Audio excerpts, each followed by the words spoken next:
Tervetuloa taas tänne Leffahullu-podcastin pariin. No niin, nyt on arvostelussa kunnon klassikkoleffa, eli Sound of Music. Tämä 5 Oscarin musikaalielokuva täyttää nyt 60 vuotta. Ja koska en ole sitä koskaan aiemmin nähnyt, niin nyt oli vihdoin sitten hyvä syy katsoa tämä ja kertoa myös mielipiteet siitä. Niille, jotka ei ole leffaa nähnyt tai haluaa sen katsoa uudestaan, niin se löytyy Disney Plusasta ja se on itse asiassa tulossa myös tässä syyskuun aikana Finkinon erikoisnäytöksensä. Mutta millainen leffa tämä oli ja mitä mieltä siitä oli, ja onko se kuinka hyvä onko se nyt klassikoiden klassikkoleffa, niin näihin paneudutaan arvostelussa, mutta totta kai täytyy mainita, että hei, jos katsot YouTuben puolelta, niin pistä peukkuun, jos tykkäät tästä, pistä kanava tilaukseen, muistutukset kellosta päälle näitä aina, koska tulee uutta sisältöä. Leffahullu YouTube-kanavan jäseneksi voi liittyä ja sillä tavalla voit tukea kanavaa. Ja jos taas haluat ostaa itsellesi kulttiklassikoita, kuten vaikka elokuvan At Close Range, niin kulttileffakaupasta voi käydä ostamassa kulttielokuvia. Siellä kun käytät koodia Leffahullu, saat 10% alennusta, kun ostat sieltä mitä tahansa leffoja. Sen ei ole pakko olla tämä leffa, vaan se voi olla ihan mikä tahansa leffa. Eli kannattaa käydä katsastamassa.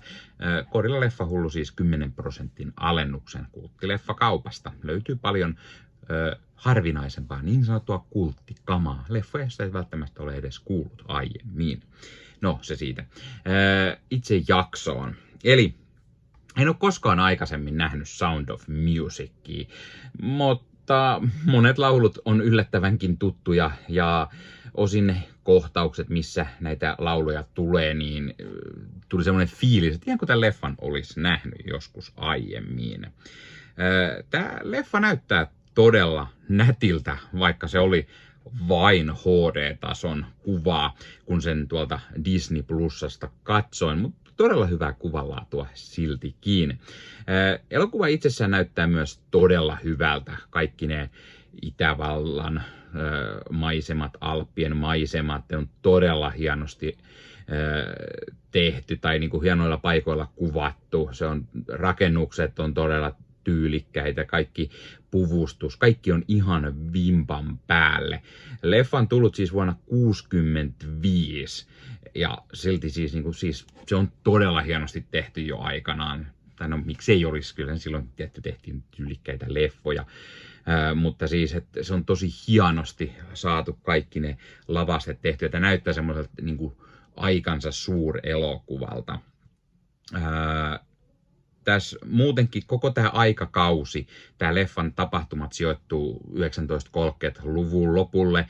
Taustalla käsitellään vähän Saksan hyökkäystä Itävaltaan ja sitten tässä on tämä kapteeni Von Trapp, niin hän ei ole mielissään natseista ja näin ollaan just tässä toisen maailmansodan niin kuin kynnyksellä ja tässä otetaan paljon niin kuin pikkusen niin kuin siellä sivussa siihen kantaa ja sitten loppupuolella myös käsitellään tätä Itävallan valtausta ja miten tämän Von Trappien perheen pitää sitten lähteä ja yrittää paeta Itävallasta Sveitsiin vuorten yli.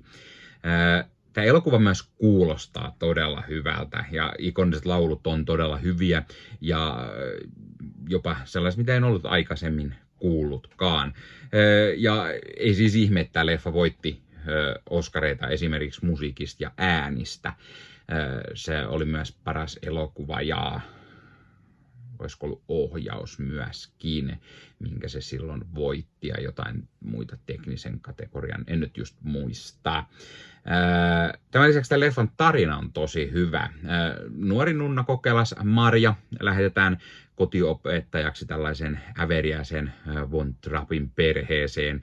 Jos on 7 lasta, ne aiheuttaa päävaivaa, on aiheuttanut päävaivaa aiemmille kotiopettajille. Mutta onko kaikki valmiita muuttumaan? Niin lapset kuin heidän tiukkapipoinen isänsä, varsinkin kun tämä Marja tuo musiikin ja laulut heidän elämäänsä, koska heidän elämässä ei lauleskella. Ehkä tämmöinen tyypillinen vähän niin kuin musikaalileffa siinä mielessä, jos miettii, että musiikki tuodaan sinne, mutta tämä oli todella hyvä, ja sitten tästä perheestä, no spoilereita, siitä tulee tämmöinen esiintyvä, laulava trapin perhe, jos et ole koskaan kuullut sitä nimitystä tässä 60 vuoden aikana, niin jännä homma, että sen verran spoilataan. Näyttelijät on tosi hyvin rooleissaan. Tässä nähdään muun muassa siis Julie Andrews, joka näyttelee tätä nunnakokelas Mariaa. Hän häikäisee suorastaan roolistaan, ja hitto miten mahtava lauluääni hänellä on. Christopher Plummer, siis mä en ensinnäkään tiennyt, että Christopher Plummer on tässä leffassa mukana, ja vieläpä niin kuin näin isossa roolissa. Hän on siis tämä kapteeni Von Trapp. Ja mä en ole varmaan nähnyt ikinä mitään leffaa tältä ajalta, missä Christopher Plummer olisi näin nuori.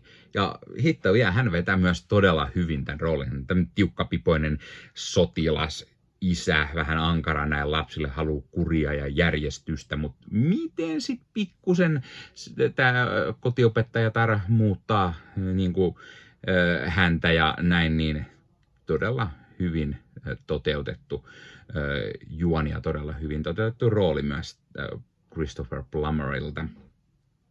Eleanor Parker näyttää tämmöistä paronitarta, mikä on sitten tämän Von Trappin tämmöinen heila. Richard Hayden on Max Dateweiler, joka on tämän kapteeni Von Trappin tämmöinen ystävä ja yrittää saada sitten tämän lapsia esiintymään tämmöisissä erinäköisissä juhlissa, jotta he lauleskelisivat siellä. Peggy Wood puolestaan on äiti Apedisa, eli tämän nunnaluostarin pomo. Ja nuorina Trappin perheen lapsina nähdään muun muassa Charmian Carr, Heather Menzies Ulrich, Nicholas Hammond, Duane Sayers, Angela Cartwright, Debbie Turner ja Kim Karat. Ja kaikki ne suoriutuu todella hyvin ja oikeastaan on juuri sitä, mitä heiltä vaaditaan, eli laulavia lapsia.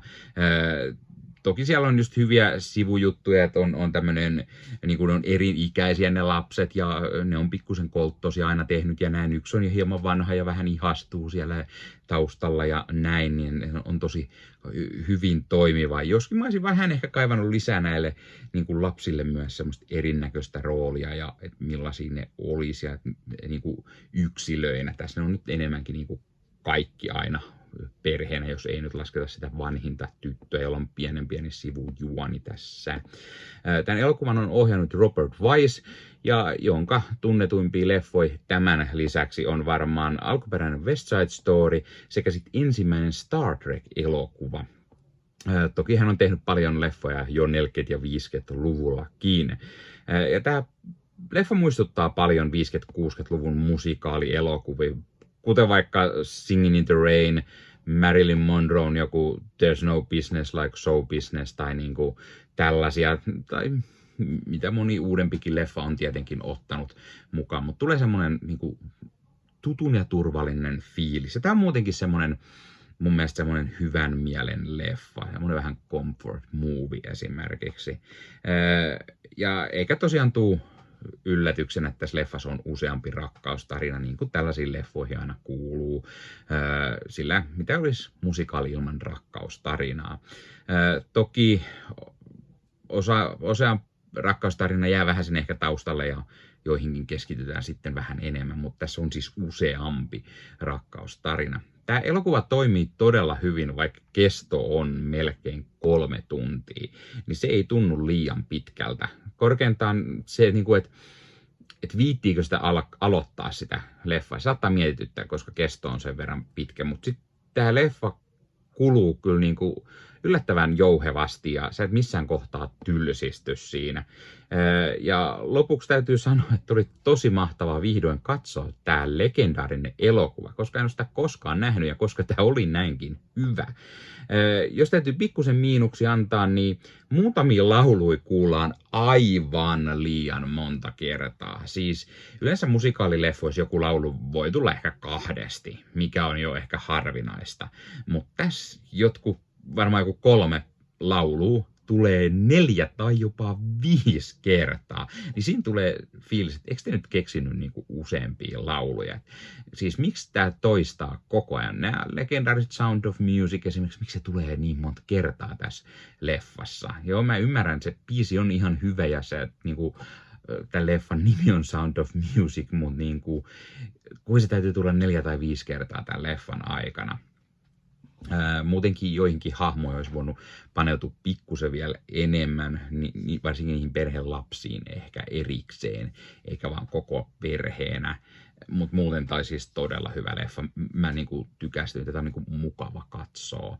Nämä näyttelijät veti tosi hyvin. Tässä oli kaikki tekniset osaamiset tosi hyvin. Ne laulut oli tosi hyviä ja semmoiset jää kyllä päähän soimaan. Toki, niin kuin mä sanoin, mä oon kuullut monta niistä biiseistä jo aikaisemminkin, koska tää on niin legendaarinen leffa ja niitä on kuullut monessa muussa elokuvassa esimerkiksi ja moni fanittaa tätä ja niin poispäin. Arvosanaksi mä antaisin tällaisen 9/10, eli hieno klassikko kaiken kaikkiaan. Ei mikään ehkä täyden 10 leffa, tai ehkä sitten jos katsoo jossain vaiheessa uudestaan, mutta niinku, tosi hyvin tehty leffa, ja jos tykkää musikaaleista, niin tämä on ehdottomasti voin suositella. Ja kuten sanoin, niin tämä löytyy Disney Plusasta, josta mä sen katoin, ja tämä täytti jo 60 vuotta. Pistä hei kommentteihin, oletko sä nähnyt Sound of Musicin? Ja jos oot, niin mitä mieltä sä olet siitä? Tykkäät et, miksi et?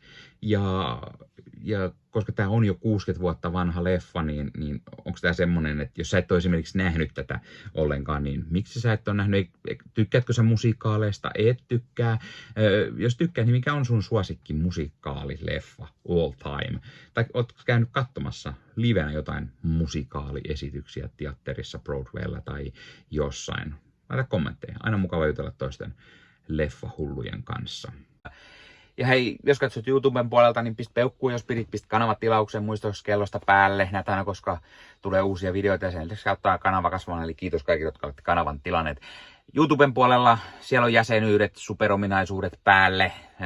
Sieltä voi jäsenet tulla kanavan jäseniksi ja sieltä saa erikoismainintaa esimerkiksi tohon nimen, kun on kanavan jäsen ja sit saa erinäköisiä hyviä asioita. Näkee ennakkoonkin. Esimerkiksi tämänkin on nähnyt varmasti jo aikaisemmin, jos on kanavan jäsen, tämän videon sieltä ja muita videoita tulee. Esimerkiksi täällä on paljon tällä leffahuoneessa kaiken näköistä, mistä on tulossa lähiaikoina varmasti video, niin niitäkin näkee sitten ennakkoon, kun on kanavan jäsen. Joskus tulee jopa pelkästään jäsenille tarkoitettuja videoita. Ja sen lisäksi on kaikki korostettuja vastauksia ja tila- ja tämmöisiä merkkejä ja muuta kaikki. Kyllä te tiedätte YouTube-juttut. 0,99 € kuussa tai 2,99 € kuussa, niillä saa erinäköisiä asioita, kun tilailee tai on kanavan jäsen. Niitä supertykkäyksiä, superkommentteja, kaikkea voi laittaa, niin siitä tulee muutamat 10 sentit sitten tähänkin suuntaan. Eli kiitos kaikille, jotka olette niitä laittaneet. Ottakaa Leffahullu somekanavat haltuun, Instagrami, TikTokki, Facebook-sivusto, jäne. Meikäläinen tekee Marvel Podcast Suomea, Star Wars Podcastia ja sitten sen lisäksi meikäläinen kuuluu Leffamediaan, jos on yli 30 sisältötuottajia, jotka rakastavat leffoja ja sarjojen katsomista, niiden arvostelemista ja kaikkeen leffoja ja sarjoihin liittyvää. Sieltä löytyy leffa- ja sarja-aiheiset uutiset, huhut, trailerit, sieltä löytyy haastatteluja, kaikennäköistä leffa- ja sarja-aiheesta. No niin, tämä oli Leffahullu podcast tällä kertaa. Ei muuta, ensi kertaa. Se on moro.